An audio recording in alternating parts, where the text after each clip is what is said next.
you were asking why would you go from a 2.5% into an 8%? You probably are going to even out pretty good on your money there if you use the velocity banking concept to knock off the 8%. We don't get into an 8% loan or line of credit and just sit there. That's not the point. The point is you are revolving that account like it was meant to revolve.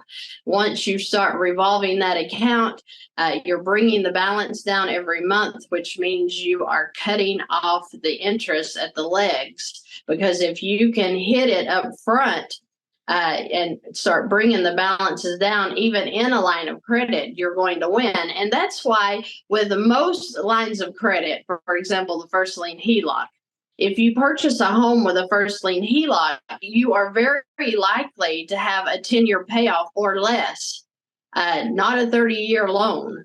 If you have a loan, let's say you have a mortgage and you start cutting it off at the beginning, like if we had caught your mortgage at the beginning in the first 6 months, you would already be out of that thing.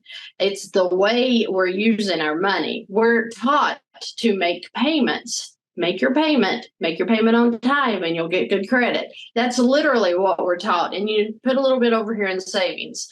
But when we learn, it's not about making payments, it's about paying off debt. You bought something and you want it. So let's pay that off and don't be throwing a bunch of our hard-earned money out to these interest payments.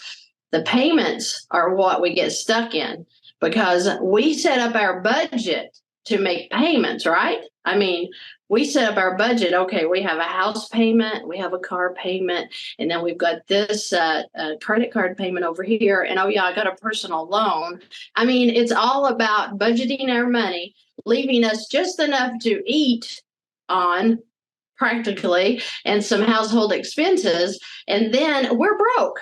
We are literally, the paycheck's gone. We had more month than money, and here we go again. So it's just a cycle. Let's make some more payments. Whereas I teach, let's forget about your payments. Let's see what we can get you into that's going to serve you. Let's find banks that's going to serve you. Let's find lines of credit that's going to serve you.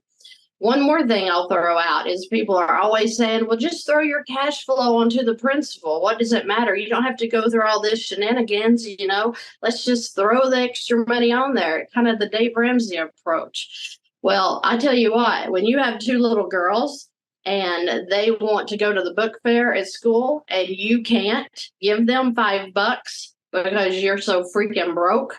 But then again, Dave Ramsey says, take that $5. They don't need the books. You need to pay off your home. Okay, I'm going to throw $5 onto my mortgage. It's $150,000 at least, and it's like, it's just insanity. It's insanity. I want my daughters to go to the book fair. I could not afford to do that for them when they were little. That breaks my heart today. And here I am trying to make up for all those years now. But people can't take their last $50 in a month and throw their cash flow into a loan where it completely disappears. When you put it into that loan, it is gone. You're not going to get it back unless you refinance that loan, right? So that's what I'm saying is you have to be wise about what it is that we're doing here. And you have to know there's a better way. You don't have to set in mortgage payments. You don't have to set in loan payments.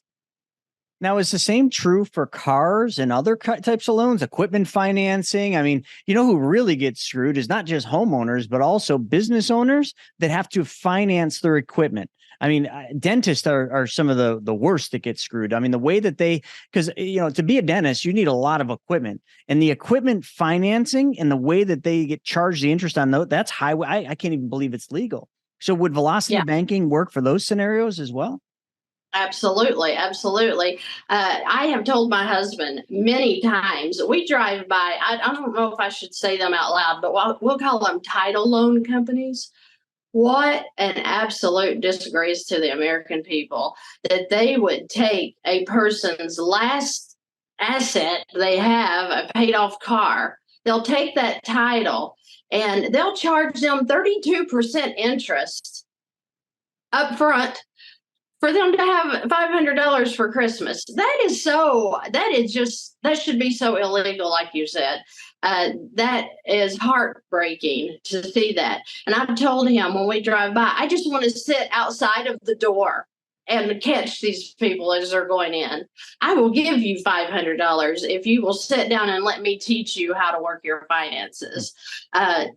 It's just that. And the poorest of the poor is what's going to those places, and they're just getting taken more advantage of. So I'm with you. Yes, every single loan out there can be turned into a line. It takes a little bit of strategy sometimes, especially for the people who are really starting on the bottom. I started on the bottom, though. You can stand up. You can stand up. You can keep moving forward. And it's a beautiful life. Once you figure out how to use your money, you don't have to make $10,000 a month. I have people that make $1,800 a month and they're making it. I am a real advocate for making yourself better. We do it. Okay. I have people, well, I'm praying the Lord will bring me. No, I agree. The Lord wants us to succeed, but we need to get up and make it happen. We make it happen. The government's not going to, wow, I could go into a whole nother segment on that. People are waiting for the government to give them something, a handout, pay off a student loan.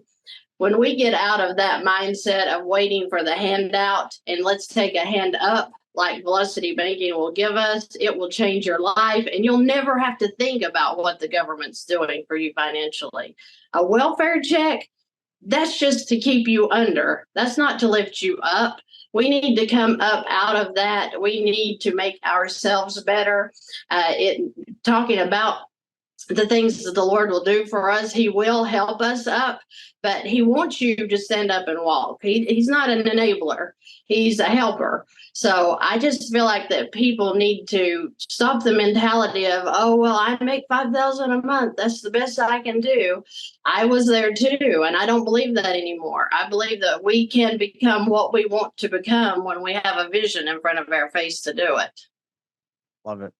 And that's one thing, in all of your clients and just anybody that knows you knows this, you're such a giver. I mean, you're like what you were saying, you wish you could just go there and stand outside the door and catch the people before they go in to take, and put one of their only assets in their car or their house up as collateral so they can get I would call that a usury loan, but yes, 30 or 29% loan just so they can go buy gifts for their kids. I mean, like, folks, this happens every day and it's going to happen more and more. But I mean, the fact that like you even brought that up, it kind of it's touching, because I know for a fact it's not something you're just saying. It's something that you would literally do until the cops came and dragged you off of that property, which they certainly would do that. But you give so much away for free on your YouTube channel. Fantastic. And that's where a lot of your content, lives. Is that what you envisioned? Like when you first started teaching this, like how did that transition happen? Because folks, if you don't know, like Vantastic, go to YouTube and subscribe to her channel. She's got tons of videos on there and her page is just exploded. But how did that happen? That is a total God thing. I just started reaching out, wanting to reach people in my community. And I found that I was repeating myself to the very, very few that will listen in my area. But I thought I had somebody mention Alex, I guess. I had reached out to Alex Albarin. He's a business consultant for me. And he had told me you need to put it on YouTube. And I'm like, that's so embarrassing. I'm not doing that. And, he talked to me for took me 3 months to upload my first YouTube video.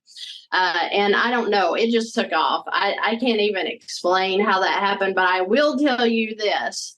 My giving increased before my channel took off. I am huge about tithing and giving. So it's like the Lord says, try me and see if I won't open up the windows of heaven, that I'll pour you out so much that you can't even receive it all. And I was like, okay, I'm going to put that to the test with this. I literally increased my giving a lot. So when I first started, I wasn't able to give $5,000 a month. Okay, I'm just going to be transparent. My giving was probably more like $200 a month. When I increased it to $1,000 a week, wow, that is the week that the YouTube channel took off. So people say, well, that's just coincidence. Maybe, but I don't believe so. So I have learned through my life that anytime I wanted to make something happen, I look for somebody else to help, because that's where it's going to happen. The very first experience I had with giving was when I was still working at the Union Hall. There was a member that had had a stroke, and he was out of work, and he was about to lose his house. And so I heard a minister say, if you can't make your house payment, help somebody else make theirs. Love that. And I thought, wow, that's crazy, but I could not make my house payment that month. And it was only $600 a month back then. And so this guy came in, and, he was sitting talking to me, and just pitiful how the stroke could really hurt him and his work. And so I just thought, that came to my head, it was just an opportunity. I had $500. I did not have the 600. $625 was what I needed. And I said to him, I wrote him a check, and I said, I want you to put this on your house. And he cried right there in front of me. I cried with him. And you know what? That week, I had $1,000 come back to me, totally unexpected, from a family member that lived in another state, saying, hey, I just felt led to give you this cash. And literally $1,000. That was my proof right there that is a real game changer when it comes to your giving. How much do you want to succeed? How much are you willing to give? Because I feel like, this is a seed time and harvest earth that we live in. And so you plant the seeds, and then with a little time, it'll come back to you tenfold, 100-fold. It's beautiful. And I don't talk a lot of spiritual stuff on my channel, even only because people aren't ready for that. And it seems a little bit foolish to them, but I live that. I live that every day. I love to give, and I think that the more I give, the more I will receive. That's just a biblical principle, a spiritual law that you can't get by.